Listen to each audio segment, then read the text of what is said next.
টেক্সোফেনাডিন অ্যালাট্রল হিস্টাসিন কি চিনেন তো? আমাদের অনেকেরই লাইফের অবিচ্ছেদ্য পার্ট। আচ্ছা, যারা সারা বছর সর্দি কাশির সমস্যায় ভুগছেন, আজই বাসার দেয়ালটা একবার চেক করুন তো। দেখুন তো ড্যাম্প আছে কিনা। দেয়ালে ড্যাম্পের কারণে ঘর হয়ে যায় স্যাঁতস্যাঁতে, রেসপিরেটরি সমস্যা বেড়ে যায় 30 থেকে 50%, হয় নানা রকম শারীরিক ও মানসিক সমস্যা। অথচ বছরের পর বছর ড্যাম্পের কমিউনিকেশনগুলো এই ইম্পর্টেন্ট দিকটাই ওভারলুক করে গেছে। যখনই কোনো কমিউনিকেশনে আমরা দেখেছি ড্যাম্প, তখনই তা দিয়েছে ইজ্জতের হুমকি। অথচ ইজ্জতের থেকেও অনেক বড় হুমকি ড্যাম্পের স্বাস্থ্য ঝুঁকি। ড্যাম্প ওয়ালের সাথে আমরা জড়িয়ে আছি বিষাক্ত এক সম্পর্কে, ঠিক যেন এক টক্সিক রিলেশন। আর এই রিলেশনটা এন্ড করতেই আমরা নিয়ে আসি ড্যাম্প সরানোর এক্সপার্ট। আমাদের কল ছিল ড্যাম্প ওয়ালের সাথে টক্সিক রিলেশন, ড্যাম্প গার্ডই সঠিক সলিউশন।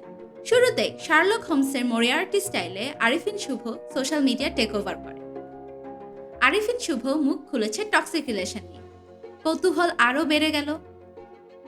এমন হাইপ ক্রিয়েট করে অনলাইনে লঞ্চ হয়ে যায় আমাদের 2টি ফিল্ম। ডিসরাপশন ক্রিয়েট করতে আমরা নিয়ে আসি একটি দ্বন্দ্ব, যা প্রথমে দেখে মনে হয় টক্সিক রিলেশনটা মানুষের সাথে মানুষের, কিন্তু পরে বোঝা যায় তা দেয়ালের সাথে। এরপর এক্সপার্টরা ফেসবুক ও ইউটিউবে কথা বলেন ড্যাম্পের মানসিক ও শারীরিক স্বাস্থ্য ঝুঁকি নিয়ে। সাথে আনি ইন্টারঅ্যাক্টিভ HTML ব্যানার্স। এছাড়াও বাচ্চাদের নিয়ে মায়েদের কনসার্ন বেশি, তাই ড্যাম্প নিয়ে শকিং কিছু ভিজুয়াল রাখা হয় রেলেভেন্ট ডিজিটাল টাচ পয়েন্টসে। ক্যাম্পেইনের ফলে হটলাইনে কল বেড়ে যায় 65%, সেলস বাড়ে 131%। ড্যাম্পের সচেতনতা ছড়িয়ে দেয় 4 কোটিরও বেশি মানুষের কাছে।